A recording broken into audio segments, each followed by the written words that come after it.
Et nous prenons ce passage dans Exode 3, le buisson ardent.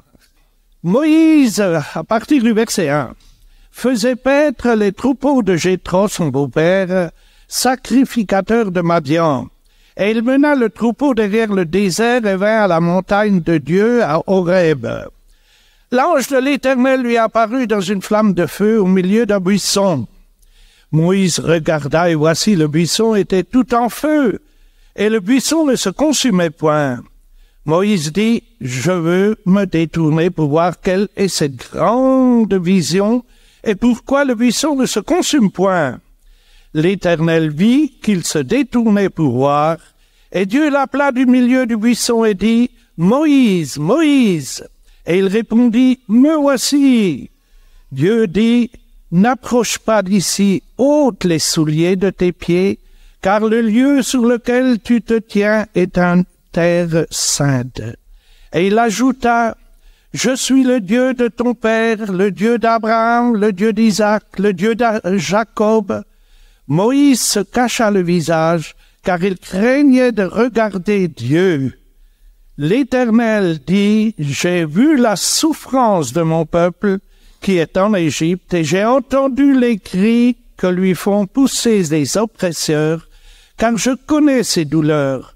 Je suis descendu pour le délivrer de la main des Égyptiens, et pour le faire monter de ce pays dans un bon et vaste pays, dans un pays où coule le lait et le miel.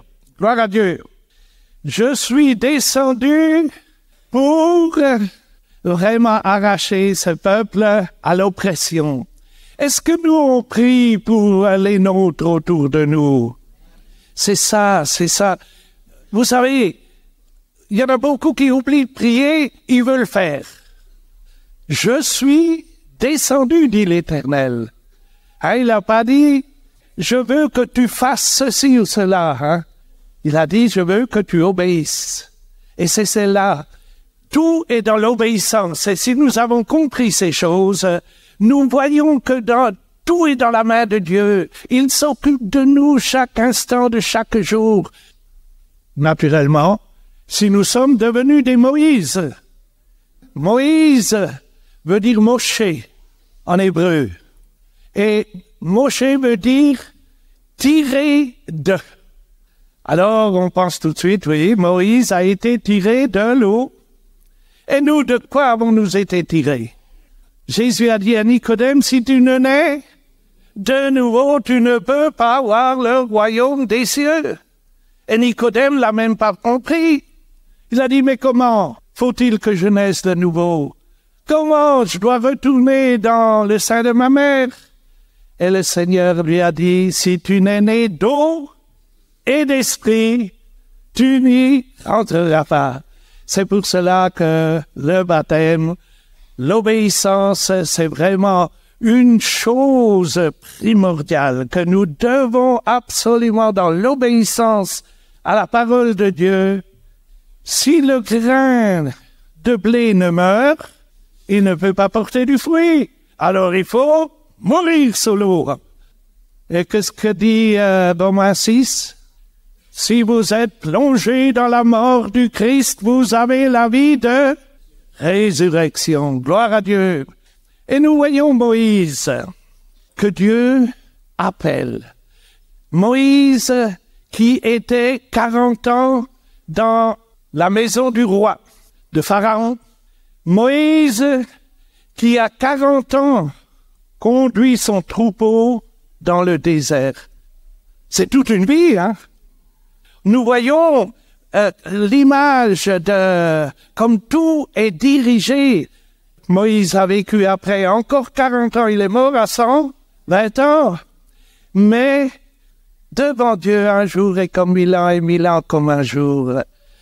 Oui, dans la maison de Pharaon, il était bien éduqué, il était préparé. Et vous voyez, il avait l'amour de son peuple. Et qu'est-ce qu'il a fait? Une bêtise. Dieu aurait pu l'employer quand il sort de la maison de Pharaon, lui qui est maintenant préparé. Non, va d'abord 40 ans dans le désert. Va avec les moutons. Ah, on voit que le berger qui marche avec son grand manteau, tranquillement, gentiment, mais le berger, il s'occupe de chaque brebis. Il sait que le matin, pendant la rosée, il faut pas aller là ou là. Il sait exactement ce que ces brebis ont besoin pour bien devenir ce qu'ils doivent être. Et c'est là que nous devons apprendre.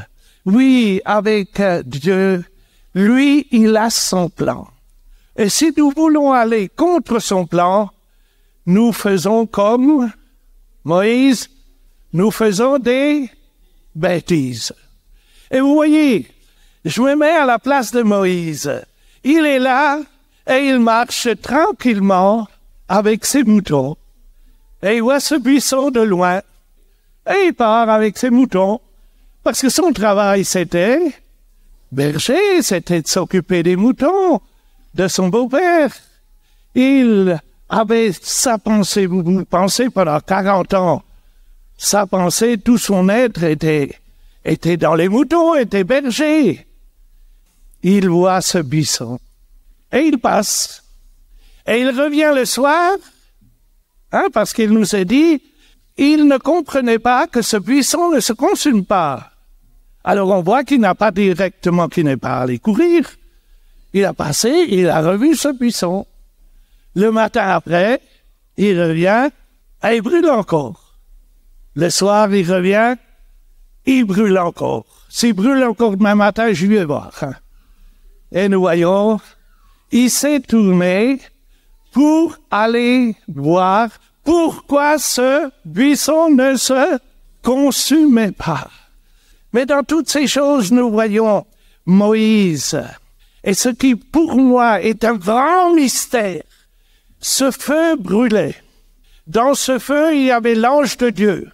Et ce feu brûlait et laissait passer notre Moïse en allant, en venant, seulement quand lui, par sa volonté, a dit « je vais aller voir », c'est là que Dieu a dit « enlève tes souliers car tu es sur un lieu saint ».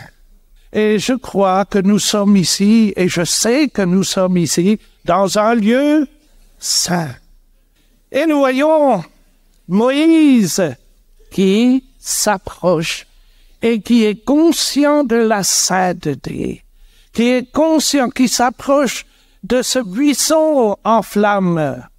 Et je sais que quand Dieu manifeste sa grâce, sa puissance par l'onction, c'est pour cela qu'il nous faut absolument l'onction du ciel, afin que ce feu consume en nous toutes ces choses. Moïse, il fallait qu'il laisse son troupeau, ses moutons, et il fallait se détourner. Est-ce que vous y avez déjà pensé? Un peu laisser vos marmites, oui, ou ceci, ou cela. Vous savez, moi j'ai connu cela.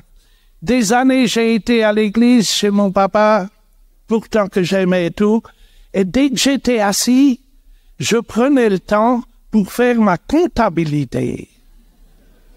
Et quand le dernier chant venait, je savais à peu près combien qu'on me doit et combien je dois.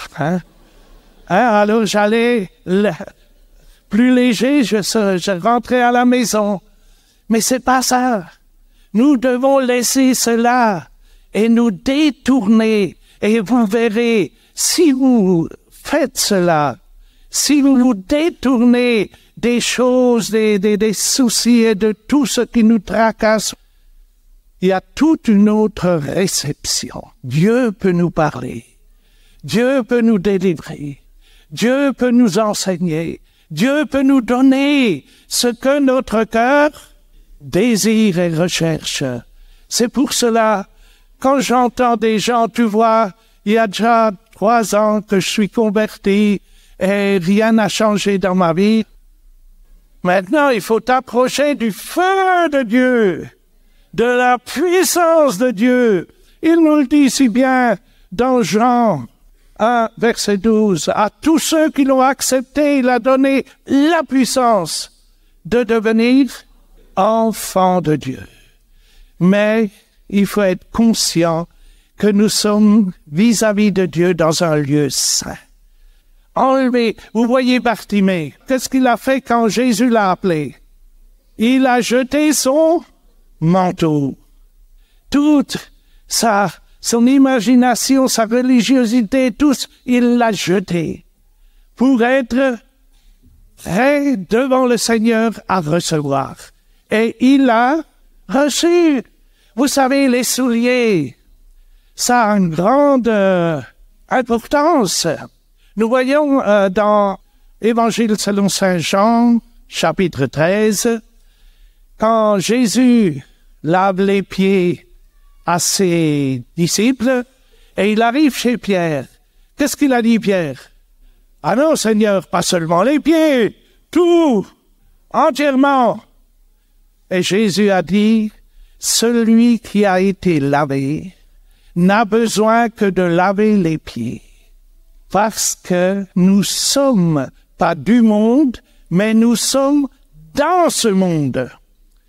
Et automatiquement, dans ce monde, notre marche, il y a des choses qui arrivent malgré nous, des choses qui arrivent à cause de nos faiblesses, et c'est là que nous devons nous laisser laver les pieds, dit Jésus, chaque jour, par lui.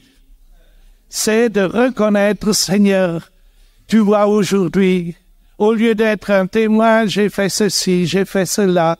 Seigneur, j'ai critiqué, j'ai pas fait ce que je voudrais. Et c'est là que le Seigneur a payé à la croix.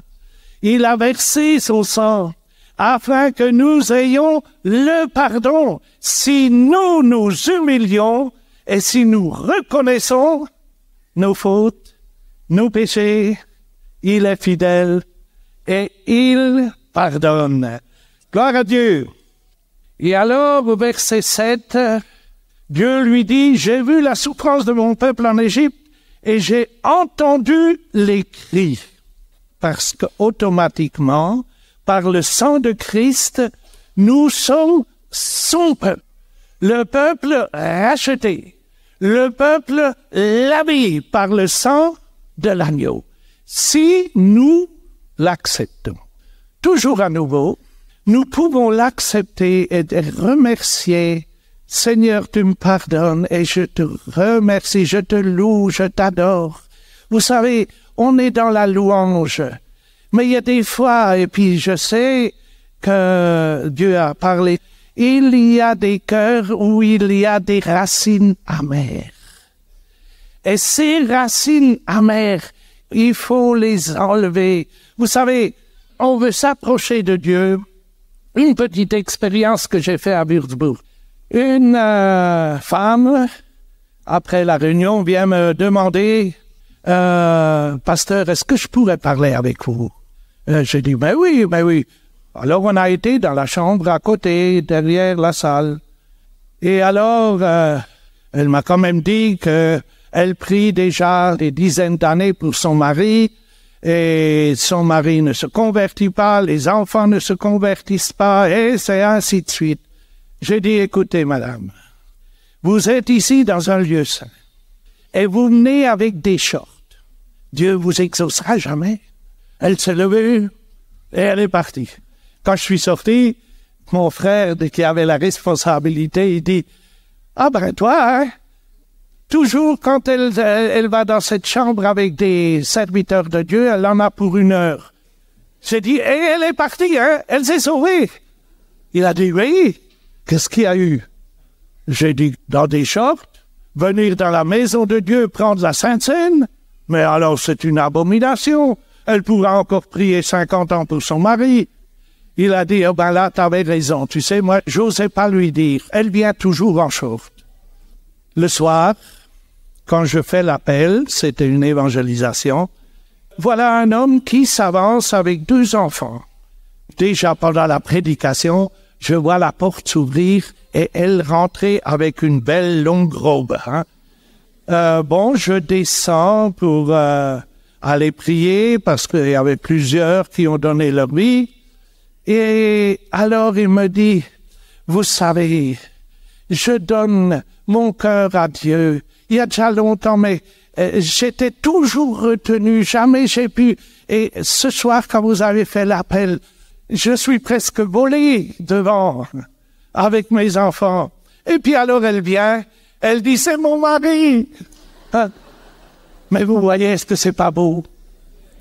Ah, c'est pas beau, et j'ai déjà reçu des lettres d'eux, comme ils sont vraiment dans l'assemblée, au service de Dieu. Est-ce que c'est pas beau?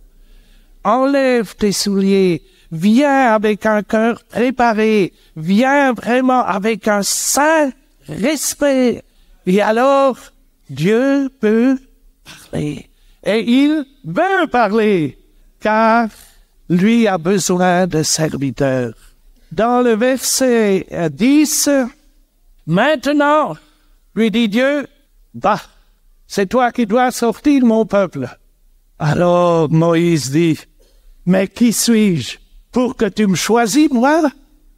J'ai fait déjà des bêtises il y a 40 ans, et puis maintenant je reviens, mais ils me prennent la vie.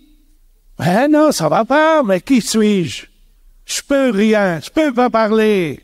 Est-ce que c'est pas un peu quand le Seigneur nous dit, va, fais ceci, fais cela, hein, prends cette stoppeuse avec, va chercher les frères et sœurs qui attendent que quelqu'un vienne les chercher.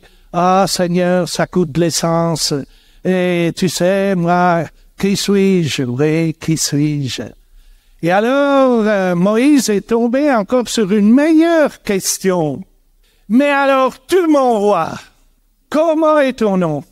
Eh oui, il faut bien que je dise qui c'est qui m'a envoyé. Et qu'est-ce que Dieu a dit? Je suis celui qui suis pour l'éternité. Nous voyons à travers toute la Bible, dans l'Apocalypse, celui qui est, qui était et qui revient. Ah oui, Voltaire a demandé une fois à un jeune garçon, parce que Voltaire disait toujours que Dieu n'existe pas. Et il dit à un jeune garçon, « Hé, mon jeune, où est Dieu pour toi? » Alors ce jeune garçon a dit, « Mais monsieur, où je regarde, je vois Dieu. Je regarde les nuages, je regarde la nature. Où je suis, c'est Dieu, car tout est si bien fait. » Est-ce que c'est pas merveilleux? Il est et il reste ce qu'il est. Et dans Deutéronome, il est écrit, « Et je serai celui qui sera. » Car un jour, devant lui, il sera pour nous, ou celui qui nous accepte avec la joie, ou celui qui nous jugera d'après, comme il est écrit dans plusieurs fois, 5, 6 fois, mais dans 2 Corinthiens 5, afin que vous recevez ce que vous avez fait de bien ou de mal. C'est tous les deux. Nous voyons chez Nebuchadnezzar, la balance était trop légère. Mais ce que nous avons, et frères et sœurs, cela m'encourage toujours. Quand j'étais devant la mort, avec mon accident, il y a maintenant 32 ans, et que tout a passé devant moi. Vous savez, j'étais pas un petit saint quand j'étais jeune, J'étais un petit malsain. Et tout de ça était effacé. Il m'a rien montré de ce que j'ai fait de mal. Ce qui est lavé par le sang de Jésus, nous le verrons plus jamais. Est-ce que c'est pas une joie? Vous savez, il faut quand même, l'amour de Dieu est grand pour nous. C'est pour cela, il faut s'humilier, il faut aller au buisson qui brûle. Celui qui vraiment est pour nous le Dieu vivant, qui parle, qui nous enseigne, qui nous aime, qui nous, comment il dit dans le psaume 91, il a déployé des anges afin qu'ils nous portent sur les bras. Est-ce que tu es porté ou est-ce que tu sautes toujours en bas? C'est toujours nous. Il faut voir le Dieu Tout-Puissant, ce Dieu du miracle. Ce buisson ne se consume pas. Et ce buisson attend jusque Moïse se détache. Ah, c'est pour moi un grand mystère. C'est quelque chose de merveilleux. Si nous ne nous détachons pas de nos habitudes, mais Dieu peut pas nous utiliser. Et alors, quand Dieu dit, va, qui suis-je, moi? Là, moi, sortir ton peuple d'Égypte. Et qu'est-ce que Dieu a dit? Il lui dit, je serai avec toi. Et puisqu'il est avec nous, tout marche. Est-ce que vous y avez jamais pensé? Moi, je suis toujours heureux quand il y a des nouvelles négatives, quand il y a des choses qui nous plaisent pas. Tout ce qui, si vous obéissez, tout ce qui ira contre vous, je le brûlerai par la puissance de mon Saint-Esprit. Alors, je suis toujours heureux. Mais Seigneur, c'est un péché si je me fais des soucis. J'ai pas le droit de faire des soucis. C'est sûr, si on a la confiance, lui ne nous délaisse jamais. Et si lui est avec, eh ben ça marche. Même que nous passons des tribulations, que nous passons des fois des expériences négatives, mais il est là, car il veut voir que ce que fait mon enfant dans cette situation ou dans une autre. Il veut voir si lui est le premier ou si la roue rechange. Parce que beaucoup de fois, on utilise Dieu comme la roue de rechange. Que jamais, lui, le premier, et vous serez toujours vainqueur. Vous savez, avec les brebis, il y a des loups, il y a de tout. C'est pas si simple que ça. On voit rien que le berger qui marche tranquillement et tous les moutons le suivent. Un jour, j'ai repris ma prédication à Weijingen, dans la forêt noire. Et j'étais à la fenêtre. Et devant cette fenêtre, il y avait un grand pâturage, d'un côté des brebis, de l'autre côté des vaches. Et alors, j'ai vu, comme tout d'un coup, le berger est venu, et il a rien que fait. Il a ouvert, et il a fait « ben !» Et tous sont venus tranquillement. Une demi-heure plus tard ou une heure, voilà que l'autre vient pour chercher les vaches et les bœufs. Et il appelle, il y en a une qui court par là, l'autre par là. Et alors, il y en a un qui était avec lui, avec des bâtons, il fallait qu'il les chasse. J'ai dit, mais c'est quand même tout à fait une différence entre une brebis et une vache, hein? Il y en a, il faut les chasser, il faut toujours être là avec le bâton. Et les autres suivent gentiment, tranquillement. Ils suivent le grand berger. Gloire à Dieu. Dans Acte 7, verset 35, il nous est dit, Moïse, qu'il avait renié en disant, qui t'a établi chef? C'est lui que Dieu envoya comme chef et libérateur avec l'aide de l'ange qui lui est apparu dans le buisson. Vous savez, quand il était dans la maison du roi, les 40 ans, il n'avait pas cet ange du buisson avec lui. Mais maintenant, il a cet ange. C'est pour cela qu'il a reçu l'autorité du ciel. Et avec l'autorité du ciel, mon cher, mon frère, ma sœur, vous qui avez reçu cette autorité, mettez-la en valeur, afin que Dieu puisse vous employer, car chacun a un ministère à part. Et c'est si beau de témoigner, d'emmener des âmes à Dieu. Hein? Et c'est Dieu qui s'en occupe, car il est là, car il habite dans sa maison. Ne laissez pas les moments où vous pouvez, parce que j'ai déjà entendu des chrétiens qui m'ont dit, « Ah, frère Jean, quand je témoigne, tout tombe sur moi. » Mais c'est normal. C'est tout à fait normal, car dès que tu témoignes et tu ouvres la bouche, tu glorifies le Seigneur et le diable n'est pas d'accord.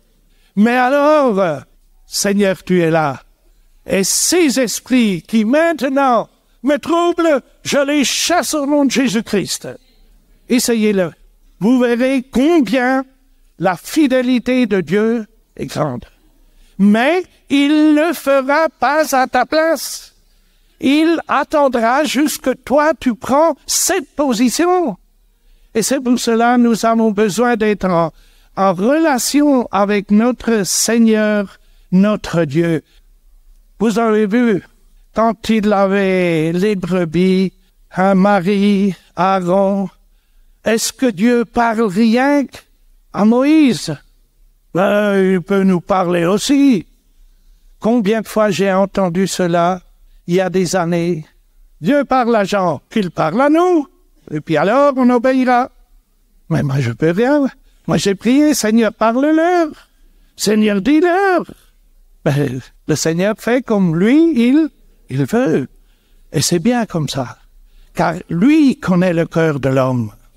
Et nous sommes tout de suite, moi je voulais faire bien à tout le monde. Hein. Ça n'existe pas. Il y en a toujours qui ont à critiquer. Encore dernièrement, quelqu'un, oui, la louange est trop longue. Et quand je lui dis, non, mon frère, pas assez longue, tu te trompes, hein. Ah, si c'est comme ça, il y a bien des églises où la louange est plus courte, tu peux aller là-bas. C'est sûr.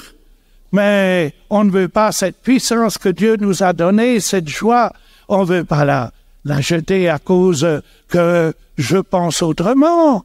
Ah non, et c'est là, vous voyez, Moïse, vous savez ce qui est arrivé. Marie a reçu la lettre après, et Moïse a prié pour elle. Et il a fallu 7 jours de purification, Dieu a exaucé. Mais vous voyez comment on peut s'attirer des choses négatives.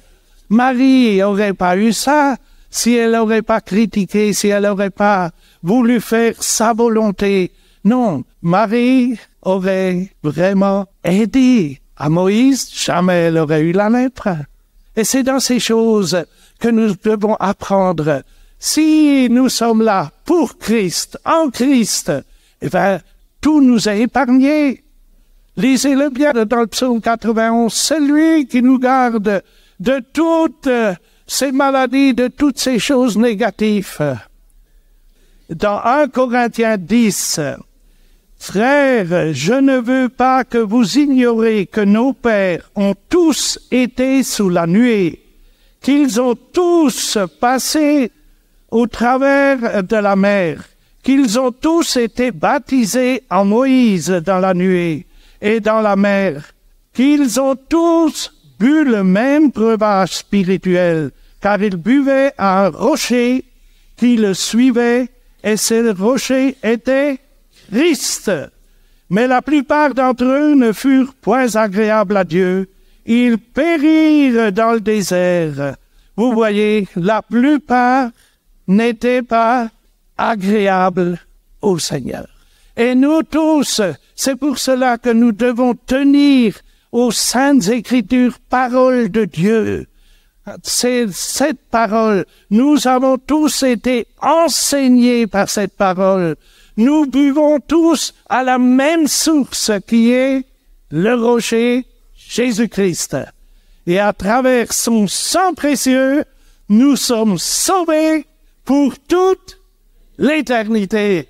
Est-ce que vous vous réjouissez? Alléluia!